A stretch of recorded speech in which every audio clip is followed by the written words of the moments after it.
మరి ఆయన చెప్తా ఉన్నాడు, రాబోయే ఆ సంవత్సరం కాలం తర్వాత నేను ప్రజల్లో ఉంటాను, ప్రజల్లోనే ఉంటాను, మనం ప్రజల కోసం పోరాడదాం, నా వెనక మీరు కూడా ఉండండి కార్యకర్తగా నేను భరోసా ఇస్తున్నాడు. నిజంగానే ఆయన రాబోయే ఏదైతే సంవత్సరాల తర్వాత ఆయన పాదయాత్ర బిగించేద్దాం అని అనుకుంటున్నాడు, దానివల్ల ఆయనకు ఉపయోగం ఉంటారు, ప్రజలకు ఆయన ఉపయోగం అంటారు. అసలు ఆయనకి ఉపయోగం లేదు, ప్రజలకు ఉపయోగం లేదండి. ఆయన తిరగడం వేస్ట్. 3 సంవత్సరాల తర్వాత కాదు, 2 సంవత్సరాల తర్వాత కాదు, నువ్వు పాదయాత్ర ఎన్ని సంవత్సరాలు చేసినా సరే మనిషిలో నిబద్ధత అనేది లేదు. ముందు విషయం లేదు. ఎంతసేపు అంటే నిన్న ఏదో చూసా ఇన్స్టాలో ఒక రోజుకు ఫుడ్ తినడానికంటే రోజుకు 70,000 అంట, ఒక పూట ఫుడ్ తినడానికి. ఎవరు తిన్నారు 70,000? ఎవరు తిన్నారు? జగన్మోహన్ రెడ్డి వాళ్ళ ముగ్గురు ఫుడ్ తినడానికి ఇన్స్టాలో చూసానండి. నిన్న మైండ్ బ్లాక్ అయిపోయింది. ఎంత ఘోరం, ఎంత అవినీతి. ఒక పూట ఫుడ్ తినడానికి 70,000 అంటే 5 సంవత్సరాల్లో ఆ 70,000 అంటే ఎన్ని కోట్లు అని అర్థం చేసుకోండి ఒకసారి. అక్కడ అంత ఘోరం అంటే అంత ఘోరం. అంత ఏది పప్పులు తినడమా, చికెన్ ఏందండి ఇది? రాష్ట్ర ఖజానా అంతా నాకు పూటీ చేసేసి వాళ్ళ జర్మనాశం చేసి రాష్ట్రాన్ని భ్రష్టు పెట్టించేశారు.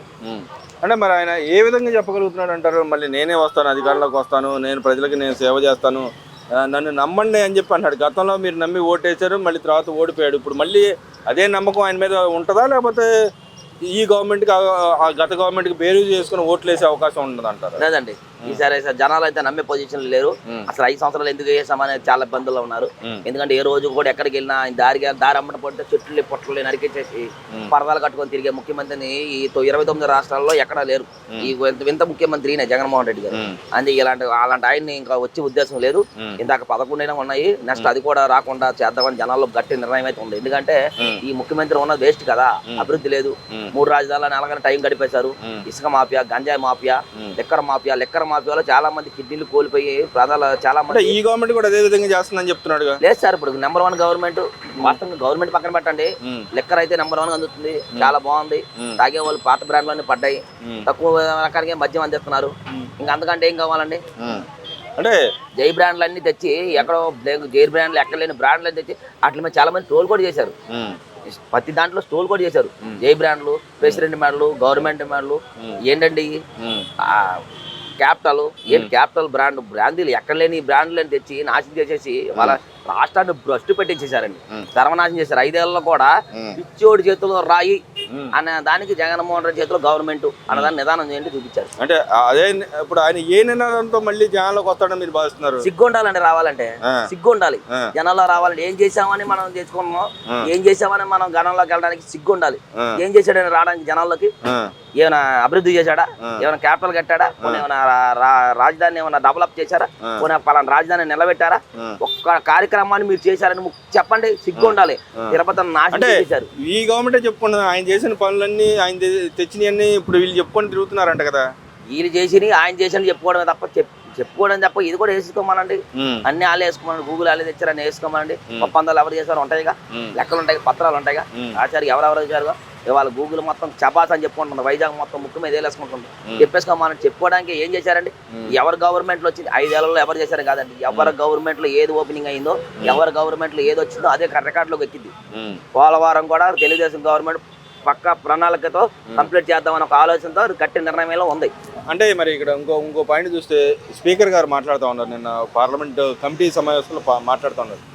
నో వర్క్ నో పే అనే మాట మాట్లాడుతారు. అంటే సభకు రానాలకి మనం ఎందుకు పే చేయాలనే మాట మాట్లాడుతున్నాం. నిజంగానే ఆ పందా ఉంటే మంచిదని అంటారా? అప్పుడు వైసీపీ నాయకులు ఎవరో రావట్లేదు అని చెప్పి గతంలో కూడా స్పీకర్ గారు అనౌన్స్ చేశారు. ఇప్పుడు అది మంచిది అంటారా, చెడ్డదంటారా? చాలా మంచిది. ఎందుకని అంటారు? ఎందుకంటే జనాలు ఓట్లేసి గెలిపించింది నీ ఇళ్లలో గొప్పని జీతాలు అవడానికి కాదు. జనాల సమస్యలు ఏంటో చెప్పండి, రండి అసెంబ్లీకి రండి, వచ్చి మీకు ఏదో చెప్పండి. మా ప్రతిసారి గవర్నమెంట్, తెలుగుదేశం గవర్నమెంట్ తప్పే చేస్తుందో ఒప్పు చేస్తుందో వచ్చి దాని మీద నిర్ణయండి, అడగండి. ఇలా కాదు ఇలాగని చెప్పండి, మీకు ఉన్న సలహాలు ఇవ్వండి. అంతేగాని మిమ్మల్ని ఇళ్లలో గెలిపించి మీరు వెళ్ళి పడుకుంటే దానికోసం మీకు ఓట్లేసింది, దానికో మీకు జీతాలు ఇచ్చేది. వచ్చి మీ ఎమ్మెల్యేగా ఒక స్థానం ఇచ్చినప్పుడు మీరు వచ్చి చట్ట ప్రకారంగా వచ్చి అక్కడ నుంచోని సభలో, నిండి సభలో మీరు వచ్చి మాట్లాడి అవి ఏదో చేయాలి. కానీ ఏమి చేయకుండా మీరు ఇళ్లలో పడుకొని, ఇదైతే చాలా డెఫినెట్ మంచి ఆలోచన అది స్పీకర్ గారిది. ఎందుకంటే అలాంటి వాళ్ళు జీతాలు చెల్లించడం కూడా దారుణం, వేస్ట్. అసలు ఆ డబ్బులు ఉంటే దేనికో దానికి ఉపయోగపడతాయి. వీళ్ళకి ఇవ్వకూడదు. ఎవరికి ఇవ్వకూడదు? రాజ నాయకులకి ఇవ్వకూడదు. నాయకులకు ఇవ్వకూడదు, డెఫినెట్ గా నాయకులకు ఇవ్వకూడదు. గవర్నమెంట్ ఇప్పుడు గవర్నమెంట్ కు ప్రజలు ఒక ఎమ్మెల్యేని గెలిపించుకున్నారంటే ఏదో చేస్తారని ఉద్ధరిస్తారనేగా మనం వేసేది. అలాంటప్పుడు మీరు ఇళ్లలో పడుకొని మీరు కనీసం సమస్యలు తెలుసుకోవడానికి కూడా సమస్యలు పరిష్కరించుకోవడం కూడా రాకపోతే మీకు ఎందుకు ఇవ్వాలి జీతాలు? మరి రేపు ఎవడబ్బ సొమ్మని మీకు ఇవ్వడానికి? రేపు మరి ఆయన పాదయాత్ర చేయబోతున్న అప్పుడు కూడా రాడు, అలాంటి పరిస్థితులు ఆయనకి ఇవ్వాలంటారు వద్దంటారు? వద్దండి, ఇవ్వకూడదు. రావాలి, పాదయాత్ర చేసినా పక్కన ఆపైనా మీరు రావాలి. ఒక సభ అనేది గౌరవ సభ, నిండుగా సభ అది. 10 మందికి కోట్ల జనానికి అది ఉండే సభ అది. దాంట్లో మీరు ఉండి రాకపోతే ఎలాగా? పాదయాత్ర చేస్తే మీరు రాము, చెల్లి పెళ్లి బెయిలికి రాము, కోర్టుకి వెళ్ళామంటే అలా కుదరదు. కోర్టులు అంటే వేరే విషయం. సభకు మీరు రావాలి కదా. మీరు ఒక అధిష్టానంలో ఒక నాయకులో ఉన్నారు, ఒక స్థానంలో ఉన్నప్పుడు మీరు రావాలి, వచ్చి మీరు నిర్ణయం ఏంటి మీరు చెప్పాలి. మరి వీళ్ళు దావోస్ వెళ్ళారు, పెట్టుబడులు ఏ విధమైన అవకాశాలు ఉంటాయి అంటారు మన రాష్ట్రానికి? వీళ్ళు ఏమైనా అసలు సున్నా తెచ్చారు పోయినసారి, ఈసారి కూడా ఇల్లు కూడా ఖర్చులు దండగా అని చెప్పి మాట్లాడుతూ ఉన్నారు. నిజంగానే వీళ్ళు వెళ్ళి ఏం తేలేకపోయారా, తెచ్చారంటారు? తెచ్చారు కదండి. ఇప్పుడు పెద్ద పెద్ద ఒప్పందాలు చేశారు, తెచ్చారు. డెఫినెట్ గా ఇప్పుడు తండ్రి కొడుకులు వెళ్ళారండి, దావోస్ వెళ్ళారు, వెళ్ళి పెద్ద పెద్ద కంపెనీలు తీసుకొచ్చారు, చాలా బాగుందిగా. మీరు కానీ వెళ్ళి కూడా మాట్లాడలేదుగా. లెంత్ క్వశ్చన్ ఏంటండి? అక్కడ పరువు పోయింది కాబట్టి అందరూ పరువు పోయింది. కానీ క్వశ్చన్ అడిగితే లెంత్ క్వశ్చన్ అంటే క్వశ్చన్కి లెంత్ ఏంటండి? ఇవాళ ఇంగ్లీష్ లో మాట్లాడుతున్నారు, చెప్పేస్తున్నారు తండ్రి కొడుకులు ఇద్దరు కూడా. అది అడిగేదానికి వాళ్ళకి సమాధానం చెప్తున్నారు. నీకు అర్థం కాలా, నీకు తెలుగు రాదు, ఇంగ్లీష్ రాదు, నీకేమీ రాదు, లెంత్ క్వశ్చన్ ఏంటంటే వాళ్ళు ఏదో అడిగారు. ఆయన నెంబర్ 1 స్టూడెంట్ అంటారు, నెంబర్ 1 ఫస్ట్ క్లాస్ స్టూడెంట్ అంటున్నాడు. దేనికన్నది? నీకు లెంత్ క్వశ్చన్ అంటే కొంచెం లెంత్ ఏంటండి? ఇప్పుడు క్వశ్చన్ అడిగారు, అది లెంత్ క్వశ్చన్ ఏ క్వశ్చన్? నీకు క్వశ్చన్ లెంత్ క్వశ్చన్ ఏంటి? నువ్వు ఏ స్థాయిలో ఉన్నావు అసలు? నువ్వు ఫస్ట్ క్లాస్ స్టూడెంట్ ఎలాగయ్యావు బాబు నాకు అర్థం కాదు. కానీ నువ్వు అసలు నువ్వు ముఖ్యమంత్రి ఎలాగయ్యావో మాకు అర్థం కావట్లా. రాష్ట్రాన్ని భ్రష్టు పెట్టించడానికి అయ్యి ఉంటున్నావు. మరి రాబోయే రోజులు ఆయన పాదయాత్ర ఆయనకి ఏ విధంగా ఓట్లేసే అవకాశం ఉందంటారా, లేకపోతే ఓట్లు పడవంటారా? ఆయన ఏ విధంగా వెళ్ళదలుచుకున్నాడు అని మీరు భావిస్తున్నారు? ఏమండి, ఒక ఆస్తం అన్నగారు, ఆయన అయితే ఏ ఉద్దేశంతో వెళ్తాను అనుకున్నారు కానీ జనాల్లో అయితే మాత్రం ఆయనలో భారీ వ్యతిరేకత ఉంది. ఈయన వచ్చి ఉద్ధరించింది ఏమీ లేదు, ఇప్పటి వరకు చేసింది ఏమీ లేదు అనేసి ఆయన మీద భారీ వ్యతిరేకత ఉంది, జగన్ గారి మీద. అయితే ఆయన 5 ఏళ్లలో ఏం చేసింది లేదు, ఏం పెట్టింది లేదు. అంతేగాని ఆయన ఏదో వేస్ట్.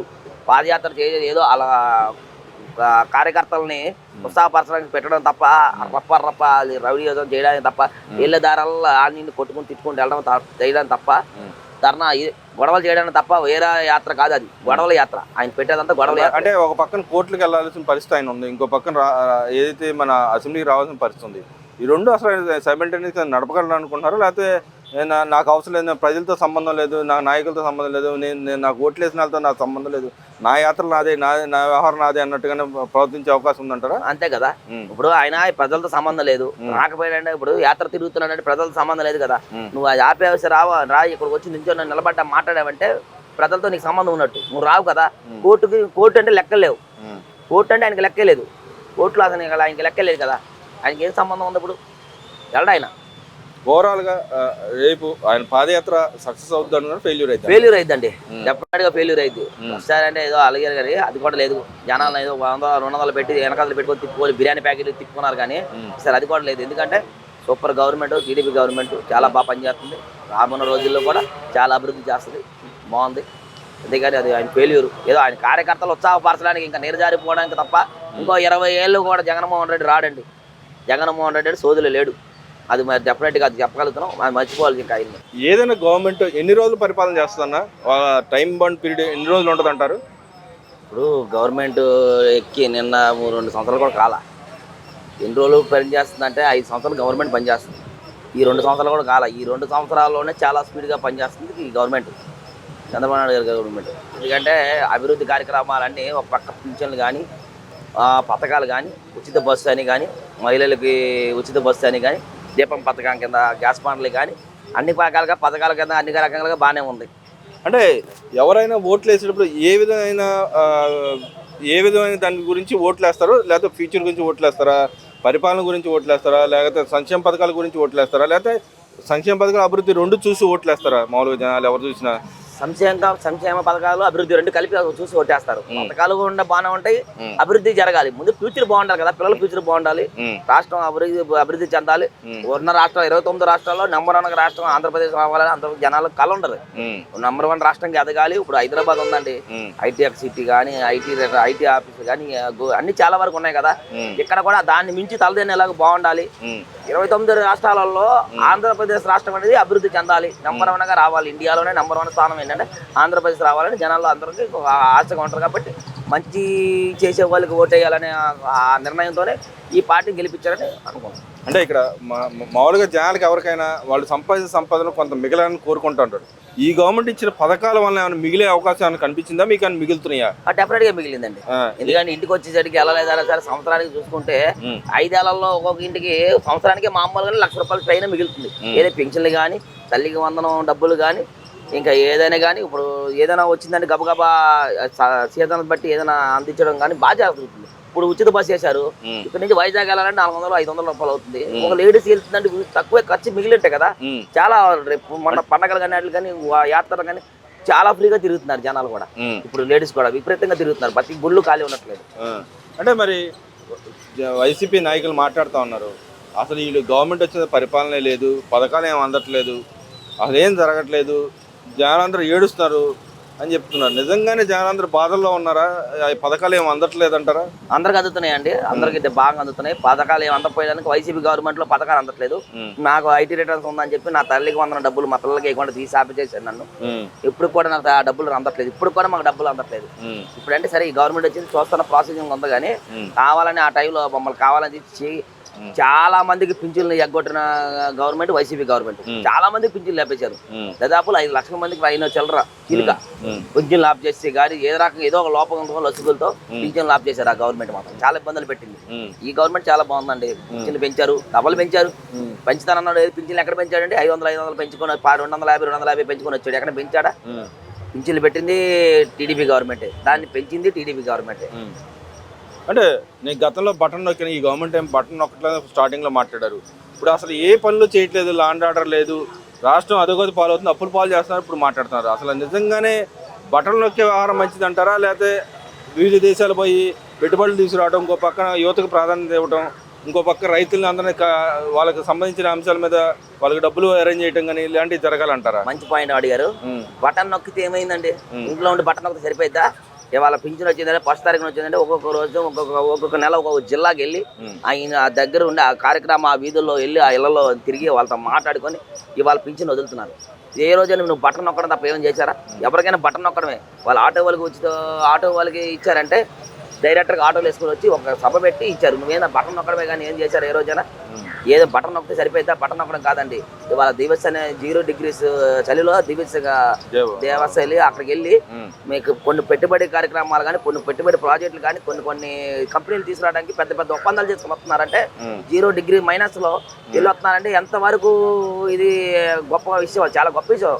అందరూ ప్రౌడ్ గా ఫీల్ అవ్వాలి ఇలాంటి విషయాన్ని. ఇలాంటి నాయకుడు మనకు ఎందుకు లేడు, ఇలాంటి నాయకుడు మనం ఎందుకు అనవసరంగా 5 సంవత్సరాలు ఆయనకు ఓటు వేయలేకపోయామని చెప్పి గట్టిగా జనాల్లో గట్టిగా బలమైన నిర్ణయం తీసుకోవాలి. ఎందుకంటే ఇలాంటి ఆయన్ని మనం ఎందుకు గెలిపించలేకపోయాము, 5 సంవత్సరాలు 7 వరకు నీచు ఆయన చేతులు ఎందుకు పెట్టాము, అది ఈయన ఉంటే బాగుంది. ఈ పార్టీకి నిజంగా అమరావతి డెవలప్ అయ్యి చాలా అభివృద్ధి కార్యక్రమాలు జరిగి ఇవాళ ఫ్యూచర్ చాలా బాగుండేదండి. వాళ్ళ భోగాపురం రాష్ట్ర తూర్పు జిల్లాల చాలా బాగుంది ఇప్పుడైతే ప్రదేశం. అంటే